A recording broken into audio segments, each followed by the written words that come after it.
June 28th City Council meeting and the meeting of the Eugene Urban Renewal Agency. Welcome to everyone who's here, and welcome to those at home watching this. The first part of our agenda is the public forum.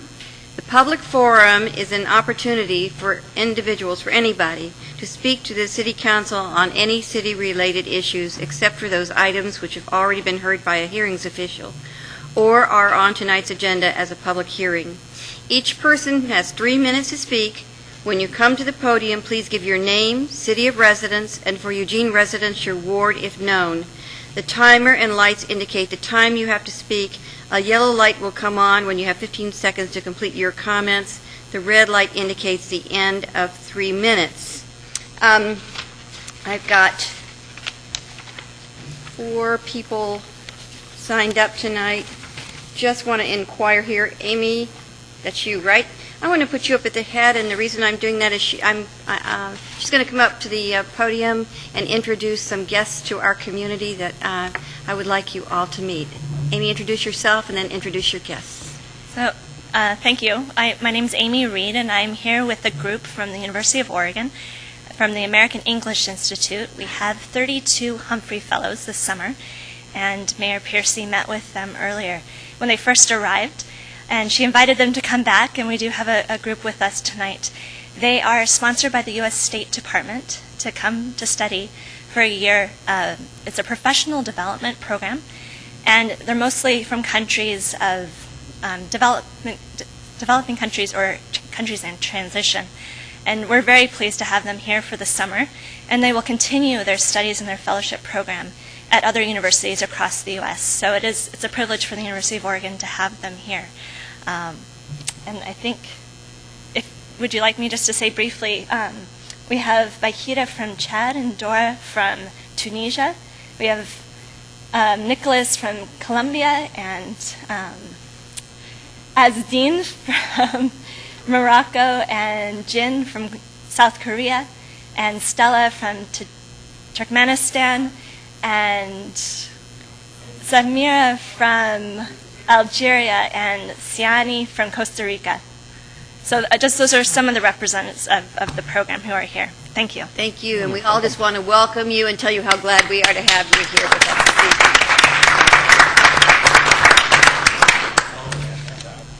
this evening. Yeah. Right. It's a little joke we have here. Yeah. Yes. Okay. So moving on, first, next person up to speak, Pauline Hudson, followed by Zachary Vishanoff. Pauline.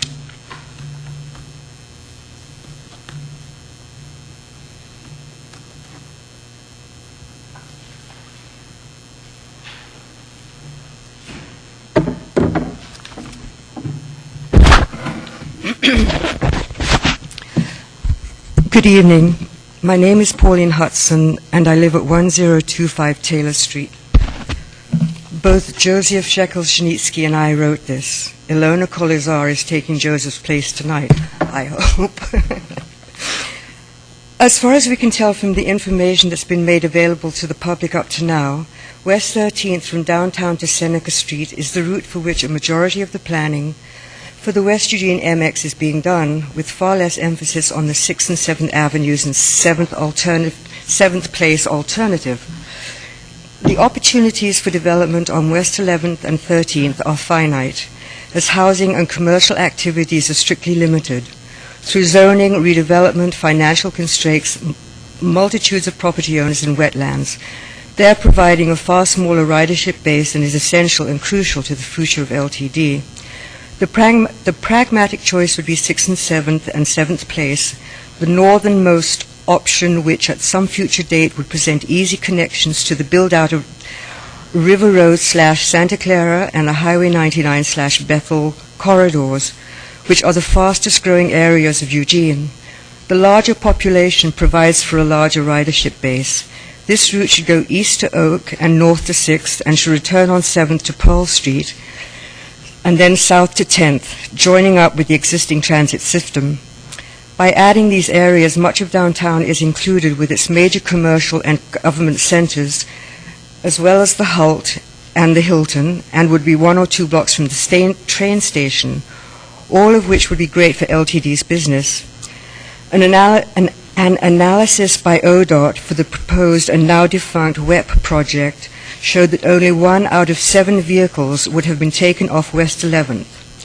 How does your directive of October 17th, 2006, addressed to LTD, deal with the traffic problems on West 11th, when most of the ridership, both current and future, is to the north and northwest, based on LTD's ridership numbers and a survey performed by 3RT? Alona was supposed to be here tonight. This is 6 minutes long. We were each going to read 3 minutes. And Alona's taking Joseph's place because he's really, really sick. I don't know how much you know about that.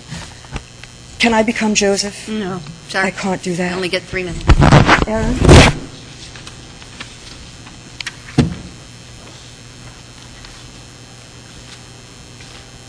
Well, you'll just have to, are you signed up? I'm going to call Joseph. I don't have Joseph signed up, so I'm sorry. I'm not calling on anybody to be Joseph. I'm going to call on Alona. And is there still time to sign up back there, Chris? Alona was I supposed signed to up be for here. Alona. She was supposed to be here. You can speak for Alona. You didn't sign up for Joseph. Okay. Thank you. All right. Are you finished, Paul? Thank you. Anyway, thank you very much for your Thank time. you very much. Zachary Vishinoff is next, followed by Alona or whoever is here to speak in her stead.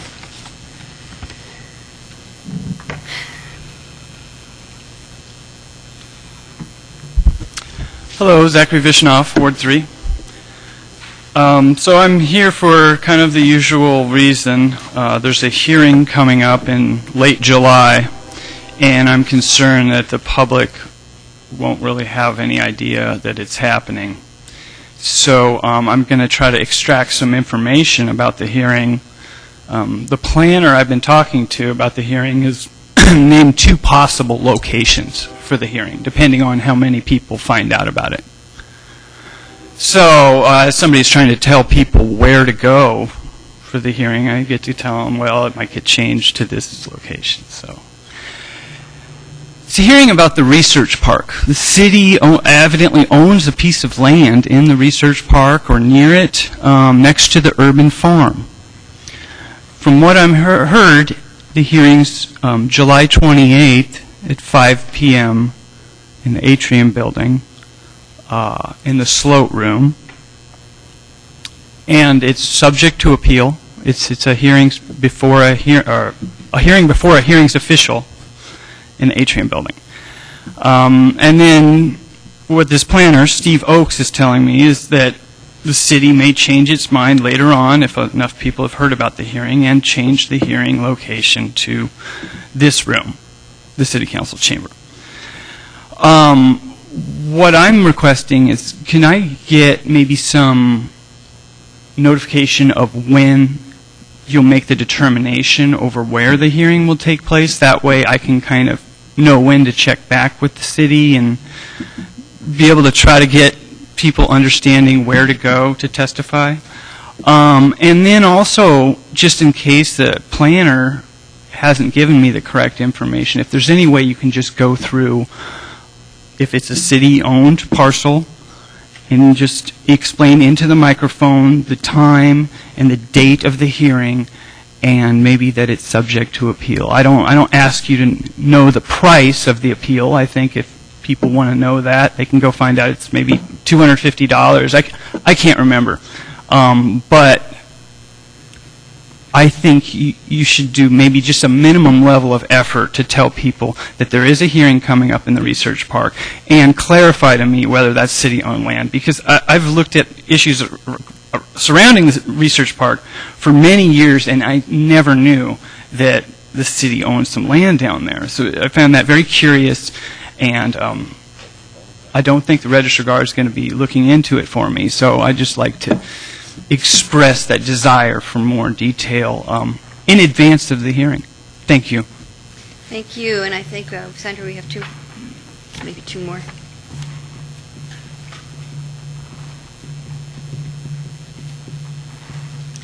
Thank you. So, Aaron, you're the replacement for, so wait a minute, I have someone in between you, but I just want to make sure you were the right person. So we have Tom Camus and then you, Aaron Ellis. Tom? Tom Camus, 94 West Broadway, down in Andrea's ward. I'm here basically to say thanks. I am downtown squeaky wheel, and you've heard me complain about a lot of issues that we've been dealing with downtown. I have to say, first and foremost, Terry Fitzpatrick has been doing an amazing job at actually affecting what's going on downtown. Generally, things are kind of looking up. And all the controversial, the boxes over by LTD and all of that, they've, just so you know, have been effective and not effective or not affecting anybody's First Amendment rights that I've seen. The little fences that we put up on the planters have taken away the crowds of 15 to 20 people that are hanging out on those corners. The place is a little bit cleaner. There is one issue that I just want to kind of bring up, and that's Josh Kimes' place at 55 West Broadway. I've definitely been involved in the meetings on that. His heart's in the right place, and everything is trying to be straightened out in his world so he can actually provide a service that means something. And I don't really have all this worked out, and Mike, I'd love to talk to you, and Betty, I'd love to talk to you. I'm still 100% to getting rid of the meters downtown, and I'd really like to follow the Springfield example. We have that. We have all these meters downtown that are great collection centers to get the kids out off the street collecting money for beer and for drugs, which they don't need. If we can take this, put it to resources that actually make sense, that you as a city council can say this is the best place for it, maybe that would be an effective way of helping the people down there. Even if you give this money to Josh, if he actually gets that organization running as a nonprofit, we can do some of the improvements that are necessary to make it an outreach center of some sort. This is all kind of stalled because I want to wait and see what his meeting with all the other outreach community groups are. I want to see what they say about what he wants to do. But overall, just thanks. I think it's been really effective. People are feeling a little bit more comfortable downtown. The food pod, or the food cart pod, is also drawing a new life breath into that area. And I know that all the people that are in the food carts, they appreciate the opportunity as well. This time I have nothing really to complain about, so thanks. I appreciate it. Thanks, Tom. Next is Aaron Ellis.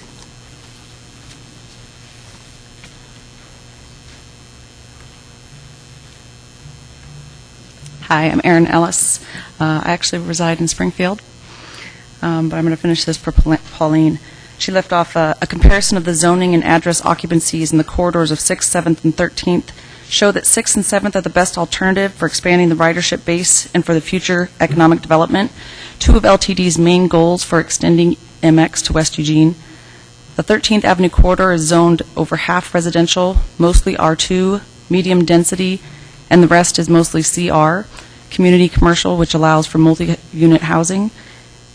In an inventory conducted by 3RT, there are approximately 460 residential addresses, 70 commercial addresses, 5 public facilities, which are government, and 3 empty commercial sites on the 13th Avenue corridor. The 6th, 7th alternative is zoned almost exclusively CR, which allows for multi-unit housing, with some 3C major commercial and I2 light industrial down by Garfield. This route has approximately 470 residential addresses, basically the same as the 13th corridor, 340 commercial addresses, which is about 5 times as many as 13th, 13 public land addresses, and 34 empty commercial sites. Both sets of numbers are inclusive of 1 block north and south of each avenue. Of the commercial addresses on 6th and 7th Avenues, there are 10 motels, with 288 units, and if the Hilton with 269 guest rooms is included, the available accommodations are doubled on this route. Multi-unit property tax exemptions are already in place for redevelopment along 6th and 7th Avenues, as well as Transong neighborhood, which leads to Highway 99 North and its potential for growth.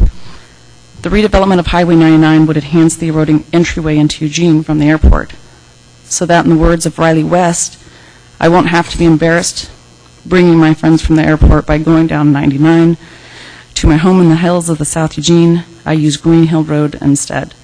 In addition, the district surrounding the airport needs bus service, which would also be good for potential growth. Thank you. Thank you. I'm going to close the public forum, and we have comments from council. I'll just make a couple comments. City Manager, I don't know if you have anything you want to say, or I know we have a prescribed hearing notification format, so I'm assuming that's what will happen. I don't know what role we have in the public hearing he's talking about. Maybe you would, that Zachary Bischoff was talking about. Maybe you want to clarify that. We'll, of course, follow the prescribed way of notifying people for the public hearing, and we can have somebody follow up with him also and try to get a little bit better sense of some of those concerns. Okay. Thank you for following up on that. I want to thank Tom Camus for coming in and telling us that things are moving forward and his appreciation. I appreciate that too. I am still, again, walking my famous walks down the street. I still notice that there's some issues down there. I've talked to the city manager and asked for some more response and planning around how we're going to deal with that in the long run. It just does seem to be growing, and I'm not convinced that all of it will be taken care of by the misdemeanor cleanup crew, so we may have to have some bigger strategies for how we're going to deal with the current issue, because it just does seem to be growing and having its impact. And ultimately, I always want to say we call this a problem all the time, but I'm very cognizant of the fact that the real issue is we need good places for people to go, and so I want to reflect that. I also want to say to the folks who came about MX that 6th and 7th are definitely still in play. So there's no. I just want to assure you that that's the case. So, Councilor Clark. Thank you, Mayor. I wanted to say welcome to Amy and to all the guests that are here with us for the summer. Very good to see you. I want to welcome some guests of mine here tonight, and it's good to see them too. Appreciate Introduce them. my wife and my children, Kim and Bryson and Elizabeth. They're here tonight, so I'm appreciative of seeing them. I want to say thank you to those who gave testimony. And Tom, don't think for a minute I'm giving up on the idea of trying to get the meters out of downtown. I've only just begun on that, and so I'm sure my colleagues are going to be sick to death before we finally get there, if they aren't already. But I'm not giving up for a minute, so thanks. Okay, let's see. Councilor Ortiz.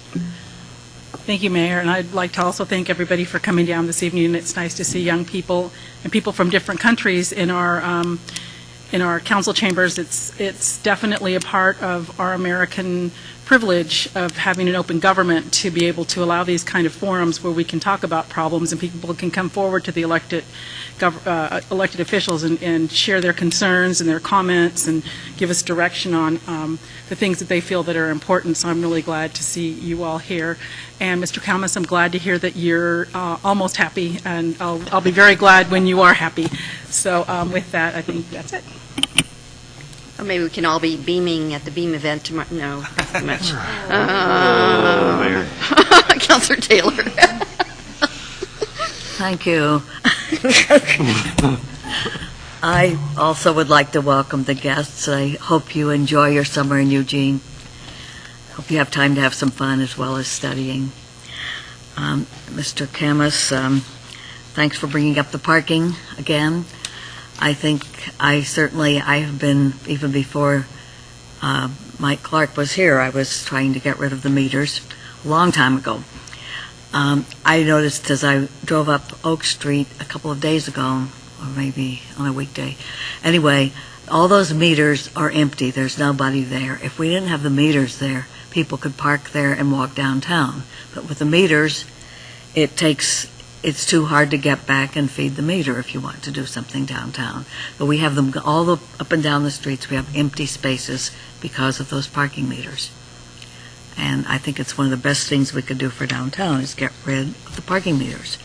It's a good way to invest, good place to invest some money. About